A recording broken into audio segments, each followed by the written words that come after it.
स्वागत है आपका प्योर पॉलिटिक्स में। कर्नाटक में बीजेपी सत्ता से बाहर हो गई है, बावजूद इसके कि प्रधानमंत्री नरेंद्र मोदी ने ढेर सारी रैलियां की, गृह मंत्री अमित शाह ने पूरा जोर लगाया, बीजेपी के राष्ट्रीय अध्यक्ष जेपी नड्डा ने पूरा जोर लगाया। इन सब के बावजूद कर्नाटक में बीजेपी सत्ता से बाहर हो गई। दक्षिण का इकलौता राज्य जहां बीजेपी सत्ता में थी, तो दक्षिण के लिए तो बीजेपी के लिए रास्ते मुश्किल हो ही गए हैं।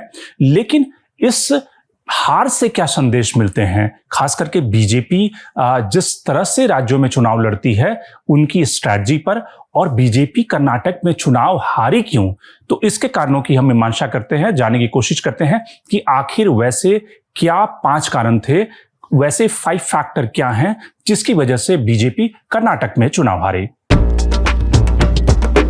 आपने कभी सोचा है कि बीजेपी के किसी राज्य में, अक्सर हाँ ये कहा जाता है कि जो केंद्र सरकार है, जो मोदी सरकार है, वो करप्शन को लेकर, भ्रष्टाचार को लेकर वो बिल्कुल नॉन टॉलरेंस की उनकी रणनीति है, स्ट्रैटेजी रही है। और बीजेपी के किसी भी राज्य में, चाहे वो आप त्रिपुरा से गिनना शुरू करें, अरुणाचल, त्रिपुरा, मणिपुर, आसाम, गुजरात, यहाँ तक कि आप दूसरे राज्यों में जाएं, मध्य प्रदेश, इन किसी भी राज्य में करप्शन मुद्दा बना हो, किसी भी राज्य में करप्शन इतना बड़ा मुद्दा नहीं बना जितना कि कर्नाटक में बना। तो सबसे पहला जो मुद्दा था जिससे सरकार की इमेज एक तरह से तार-तार हो गई, और एक ऐसे राज्य में जहां पर बीजेपी सत्तारूढ़ पार्टी है और कांग्रेस अपोजिशन की पार्टी थी, वहां पर कांग्रेस का जो 40% सरकारा का जो इशू था वो एक तरह से जनता की नब्ज में घुल गया और जनता ने उस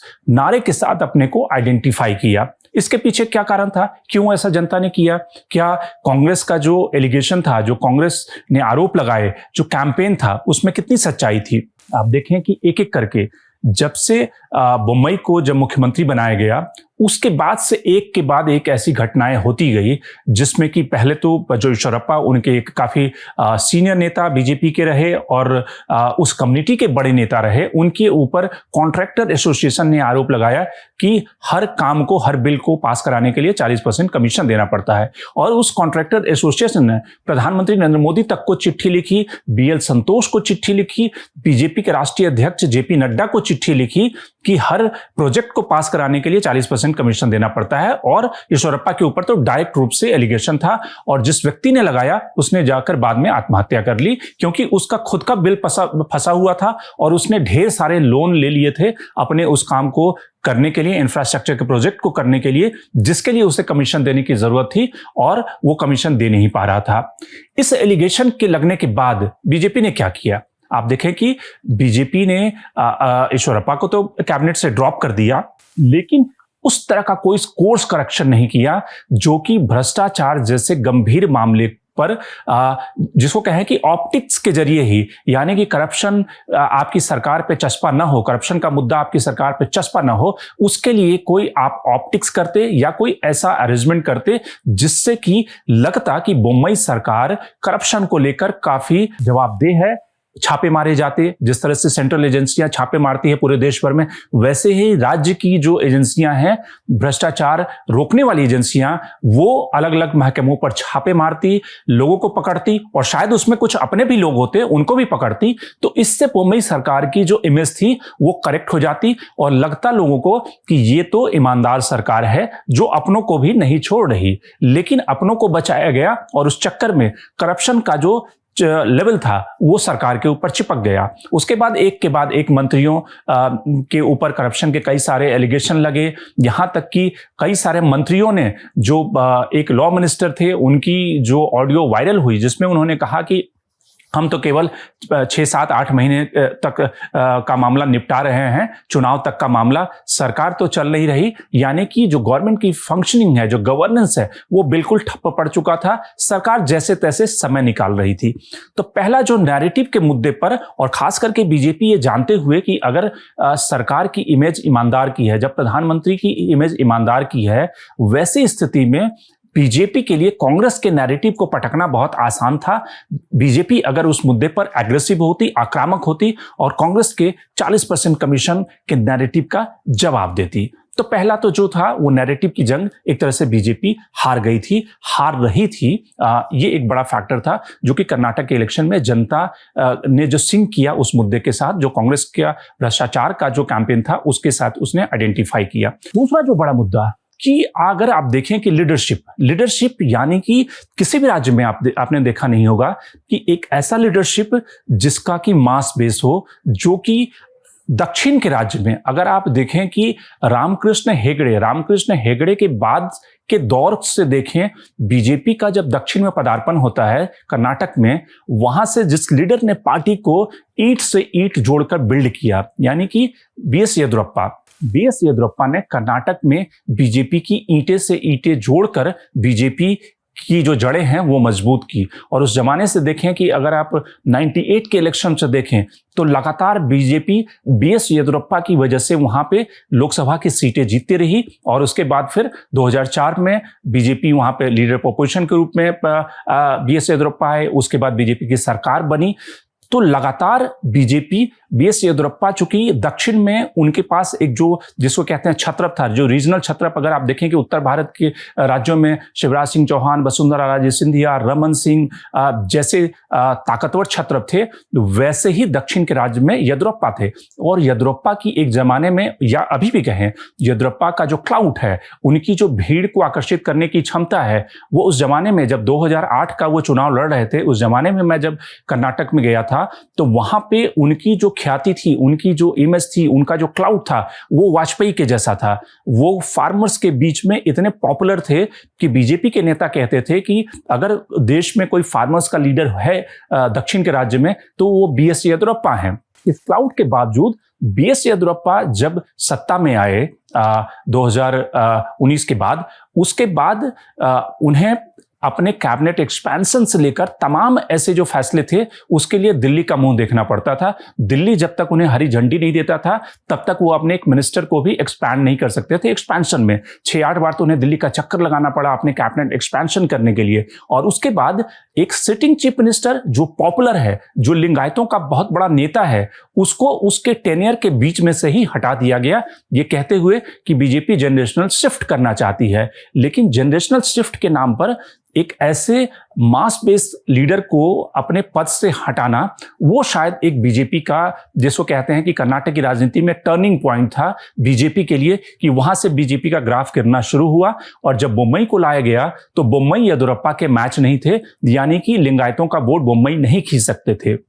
बीजेपी को जब ये रियलाइजेशन हुआ कि लिंगायतों का वोट पाने के लिए तो उन्हें येदियुरप्पा चाहिए, तो उसके बाद उन्हें पार्लियामेंट्री बोर्ड में लाया गया। प्रधानमंत्री नरेंद्र मोदी उनके साथ हैंडशेक करते दिखे। उसके बाद शिमोगा एयरपोर्ट के उद्घाटन में गए। उसके बाद प्रधानमंत्री ने जनता से फ्लैश लाइट ऑन कराया कि ये बीएस येदियुरप्पा के सम्मान में। लेकिन तब तक देर हो चुका था। जनता येदियुरप्पा के वो आंसू, जब चीफ मिनिस्टर से उन्हें हटाया गया था तो उन्होंने जब मंच पे रोया था, उनके आंसुओं को जनता समझती थी। और जनता को यह लगता था कि अगर बीएस येदियुरप्पा कमांडिंग पोजीशन में नहीं है, अगर चीफ मिनिस्टर नहीं है, तो उन्हें वोट देने का, बीजेपी को वोट देने का क्या फायदा। बाकायदा इसके बावजूद लिंगायत इस चुनाव में बीजेपी के साथ रहा है। छोटे मोटे अगर देखें कि नॉर्थ कर्नाटका में जो बीजेपी का गढ़ माना जाता है, जहां पे लिंगायत 18 से 20% की आबादी है, मराठा कम्युनिटी है, ब्राह्मण है, वहां पर जो लिंगायतों के समानांतर दूसरा जो कास्ट कॉन्सोलिडेशन हुआ है, दलितों का, ट्राइबल्स का, महिलाओं का कांग्रेस के पक्ष में, अगर उसको छोड़ दें तो लिंगायत कमोवेश बीजेपी के साथ में रहा है। इसके बावजूद कि उनके सबसे बड़े नेता को ह्यूमिलिएट किया गया, दूसरा ऐसे नेता को मुख्यमंत्री बनाया गया जो कि इनइफेक्टिव था, डिसिसिव नहीं था और उसकी कोई करिश्माई इमेज नहीं थी। तो लीडरशिप जो क्राइसिस था वो एक बड़ा फैक्टर था कर्नाटका में। बोम्मई को लाया गया, लेकिन बोम्मई में वो करिश्मा नहीं था। वो अपने कैबिनेट के मंत्रियों पे कंट्रोल नहीं कर सकते थे। हर मंत्री एक दूसरे के खिलाफ बयान देता था। और उसके बाद बोम्मई से जब पूछा जाता तो बोम्मई कहते थे कि हमें तो दिल्ली ने ये कहा है, हमें कलेक्टिव लीडरशिप के तहत चुनाव लड़ना है। यानी कि बोम्मई के हाथ में कुछ भी नहीं था, दिल्ली कंट्रोल कर रहा था, या फिर कहें कि बीएल संतोष कंट्रोल कर रहे थे, जो कि जगदीश शेट्टर ने आरोप लगाया कि कर्नाटक की यूनिट को तो बीएल संतोष चला रहे हैं। तो दूसरा जो फैक्टर था बीजेपी की हार के पीछे, कि जो स्थानीय निकाय की जो लीडरशिप होती है, जो स्टेट लेवल की लीडरशिप थी, वो कमजोर हुई। जो पॉपुलर लीडरशिप था उसे कट टू साइज किया गया दिल्ली के हाईकमान कल्चर को एस्टैब्लिश करने के लिए, जिसकी वजह से जनता ने जो स्ट्रांग लीडरशिप थी उसके ऊपर विश्वास नहीं किया या उनके वादों के ऊपर विश्वास नहीं किया, और उन्होंने कांग्रेस की तरफ किनारा करना ज्यादा बेहतर समझा। तीसरा जो बड़ा फैक्टर रहा कि बीजेपी के स्ट्रैटेजी में आपने देखा होगा कई राज्यों में हर चुनाव को बीजेपी नेशनल इलेक्शन की तरफ लड़ना चाहती है, यानी कि प्रेसिडेंशियल फॉर्म में मोदी बनाम कौन। आप देखें कि चाहे दिल्ली का इलेक्शन हो, गुजरात का इलेक्शन हो, या फिर बिहार का इलेक्शन हो, या कर्नाटक का इलेक्शन हो, जनता स्थानीय चुनाव में अपनी स्थानीय लीडरशिप और स्थानीय मुद्दों को चाहती है कि उसका रिड्रेसल हो। कर्नाटक में जो मुद्दे थे वो महंगाई का मुद्दा था, गैस सिलेंडर का इशू था, उनकी जो लोकल प्रॉब्लम थी, रोजगार का संकट, ये सारे मुद्दे थे जिसको बीजेपी ने एड्रेस नहीं किया। बीजेपी किन मुद्दों को लेकर जा रही थी, वो या तो फिर टीपू सुल्तान का मुद्दा था, या फिर हिजाब का मुद्दा था, या बजरंगबली का मुद्दा था। तो जनता की जो स्थानीय समस्या थी उसको पोलराइजेशन के मुद्दे से बीजेपी ने एड्रेस करने की कोशिश की, और जिसकी वजह से हुआ कि जनता और मुद्दे के बीच में सिंक नहीं था, बहुत बड़ा डिस्कनेक्ट था। जनता अपने स्थानीय मुद्दों का समाधान चाह रही थी, बीजेपी उन्हें ध्रुवीकरण का मुद्दा पकड़ा रही थी, बीजेपी उन्हें राष्ट्रीय मुद्दा पकड़ा रही थी। तो तीसरा जो बड़ा फैक्टर था कि आप लोकलाइज इलेक्शन को जब नेशनल इलेक्शन की तरह लड़ते हैं, आप लोकसभा के चुनाव में आप देखें कि जब सिद्धरमैया चीफ मिनिस्टर थे तब भी कर्नाटक की जनता ने नरेंद्र मोदी को वोट दिया था 2014 और 2019 के इलेक्शन में। तो जनता लोकसभा के इलेक्शन के महत्व को जानती है कि ये इलेक्शन नरेंद्र मोदी का इलेक्शन है और नरेंद्र मोदी के मुकाबले कौन है। लेकिन जब आप स्थानीय चुनाव में, यानी कि विधानसभा चुनाव, या फिर कहें कि अगर नगर पालिका के चुनाव में भी प्रधानमंत्री नरेंद्र मोदी के नाम पर लड़ेंगे, इवन कि मुंबई और येदियुरप्पा के जो अच्छे कामकाज थे वो भी नैरेटिव में नहीं आए, उसका भी उल्लेख नहीं किया गया। तो जिसकी वजह से जनता का डिस्कनेक्ट था, और जनता को जो वादे, जो इरादे जिसके बेहतर लगे, जनता ने उस पर वोट किया। चौथा जो बड़ा फैक्टर इस कर्नाटक के चुनाव में बीजेपी की हार के पीछे रहा कि आप अगर देखें कि जिस तरह से कास्ट को, रिजर्वेशन को रीड्राफ्ट करने का बोम्मई सरकार का फैसला था, उसकी वजह से जो बोम्मई सरकार, पहले ये बोम्मई सरकार को ये लग रहा था कि जब पोलराइजेशन का मुद्दा चल नहीं रहा, हिजाब का मुद्दा चल नहीं रहा, टीपू सुल्तान चल नहीं रहा, डेवलपमेंट के मुद्दा को पहले बीजेपी ने सेंटर में लाने की कोशिश की। लेकिन जब डेवलपमेंट के मुद्दे पर भी कोई बहुत ज़्यादा सिंक नहीं था, तो कास्ट के मुद्दे को लाया गया और कास्ट रिजर्वेशन को एक तरह से रीड्राफ्ट किया गया। लेकिन चूंकि एक ऐसे समय में कास्ट रिजिक किया गया जबकि चुनाव सर पे था, मार्च के महीने में, यानी कि 23 मार्च को यह किया गया, जबकि चुनाव बिल्कुल अगले महीने से शुरुआत थी, उसकी कैंपेनिंग की शुरुआत होनी थी। तो इसलिए वो जनता तक पहुंच नहीं पाया, और अंतिम मोमेंट पर कोई भी अगर फैसला सरकार लेती है उसका कोई पॉलिटिकल डिविडेंड किसी भी पार्टी को नहीं मिलता। न सिद्धरमैया को मिला था 2018 में, न बोम्मई को मिला 2023 में। तो इसलिए कास्ट रिजिक का जो फैसला था उसका कोई बहुत ज्यादा फायदा नहीं मिला। बकायदा इसके उलट ये हुआ कि जो दलित जातियां थी, जो एससी लेफ्ट और एससी राइट में जो कैटेगराइज की गई है, वो सारी जातियां एक तरह से सिद्धरमैया के कारण और मल्लिकार्जुन खड़गे के कारण वो कांग्रेस के पक्ष में लाभबंद हो गई, और उसका फायदा कांग्रेस को मिला। और इसलिए आप देखें कि अगर मुंबई कर्नाटका के रीजन में जो बीजेपी का अपना स्ट्रांग होल्ड इलाका है, वहां पर बीजेपी, लिंगायत का वोट तो बीजेपी को मिलता है, लेकिन दलितों और ट्राइबल का जो वोट है वो बीजेपी को उस मुकाबले नहीं मिला है, वो कांग्रेस के पक्ष में उनका पोलराइजेशन हुआ है। तो एक तरह से जो कास्ट रिजिक का फैसला था उसका कोई बीजेपी को फायदा नहीं मिला। जो पांचवा फैक्टर है जो हर इलेक्शन में बीजेपी को चुनाव जिताता है, वो है साइलेंट वोटर, यानी कि महिलाओं का वोट बीजेपी को मिलता है। और अक्रॉस स्टेट प्रधानमंत्री की पॉपुलैरिटी महिलाओं के बीच में, वुमेन वोटर के बीच में काफी स्ट्रांग है। लेकिन कर्नाटक में ऐसा नहीं हुआ। कर्नाटक में इसलिए ऐसा नहीं हुआ क्योंकि महिलाओं का जो डिस्ट्रेस लेवल था, यानी कि इकोनॉमिक डिफिकल्टीज थी, चाहे वो इन्फ्लेशन का मुद्दा हो, चाहे गैस सिलेंडर का मुद्दा हो, या फिर कोविड के बाद की परिस्थितियों में उनकी लाइवलीहुड की जो समस्या थी, बीजेपी ने उस इशू पे ध्यान नहीं देकर बीजेपी ने उस मुद्दे का समीकरण यानी कि उसका समाधान जो ध्रुवीकरण के मुद्दे हैं, टीपू सुल्तान और बजरंगबली से एड्रेस करने की कोशिश की। और कांग्रेस की जो गारंटी थी, जो 5 गारंटी थी, उसमें 3 गारंटी जो थी वो महिला सेंट्रिक थी, वुमेन सेंट्रिक थी। चाहे वो फ्री बस ट्रैवल का मुद्दा हो, या फिर उन्हें अलाउंस देने का मुद्दा था, ये महिलाओं में ज़्यादा रेजोनेंस हुआ। आप कहेंगे कि जो प्रधानमंत्री नरेंद्र मोदी का जो बेनिफिशियरी कार्ड है वो हर स्टेट में सक्सेसफुल होता है, फिर कर्नाटक में क्यों नहीं सक्सेसफुल हुआ? उसके पीछे कारण ये था कि कर्नाटक में जो बेनिफिशियरी का जो मॉडल जनता तक पहुंचना चाहिए था, उसके डिलीवरी मैकेनिज्म में कई सारी कमियां थी। डिलीवरी मैकेनिज्म में यानी कि करप्शन वहां पे हावी हो गया था।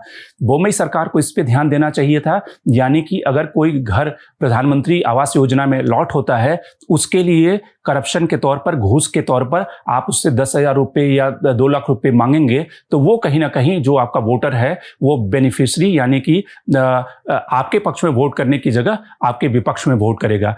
बाकी राज्यों में जो डिलीवरी मैकेनिज्म था वो टाइट था, बहुत अच्छा था, उसमें कोई ऐसी लूपहोल्स नहीं थी। कर्नाटक में डिलीवरी मैकेनिज्म में खामी थी, वहां पर करप्शन उस डिलीवरी मैकेनिज्म यानी कि प्रधानमंत्री की जो सबसे बड़ी योजनाएं थी उसमें भी करप्शन, वहां भी घूस मांगा जा रहा था। तो ये सारे ऐसे फैक्टर थे जिसकी वजह से बीजेपी को कर्नाटक में हार का सामना करना पड़ा है। अब सवाल यह है कि कर्नाटक से बीजेपी के लिए जो बड़े टेकअवेज क्या हैं, बीजेपी का रास्ता कर्नाटक से आगे किधर जाता है? जो बड़े टेकअवेज हैं कर्नाटक से बीजेपी के लिए, वो दक्षिण के राज्यों में बीजेपी को एक्सपैंड करना है, लोकल लीडरशिप पे भरोसा करें, लोकल इशू को रिड्रेस करें। बाकी जिन राज्यों में यानी कि मध्य प्रदेश, राजस्थान, छत्तीसगढ़ में जहां चुनाव है वहां स्थानीय लीडरशिप पे भरोसा करें, वहां की जो लोकल प्रॉब्लम है उसको ध्यान में दें, उस पर ज्यादा तवज्जो दें, न कि नेशनल इशू को उस इलेक्शन में इस्तेमाल करें। दूसरा जो बड़ा टेकअवे है कि आप हर चुनाव को प्रधानमंत्री नरेंद्र मोदी के नाम पर नहीं जीत सकते। प्रधानमंत्री नरेंद्र मोदी लोकसभा चुनाव के लिए इंपॉर्टेंट हो सकते हैं, वहां पे क्रूशियल हो सकते हैं, लेकिन अगर आप स्थानीय निकाय के चुनाव में भी प्रधानमंत्री मोदी के नाम पर जीतने की कोशिश करेंगे, आप जो लोकल लीडरशिप है उसको एक बाईपास कर देंगे, उन्हें नेग्लेक्ट करेंगे, उन्हें इग्नोर करेंगे, उन्हें ह्यूमिलिएट करेंगे, तो शायद नतीजा आपके पक्ष में नहीं जाएगा। तो ये सारे बड़े फैक्टर हैं कर्नाटक में बीजेपी की हार के। Shankar Harimesh, the Print. लेकिन आप हमारे YouTube चैनल को सब्सक्राइब करना ना भूलें। अपने कमेंट्स, अपने रिएक्शन लगातार हमें भेजते रहें।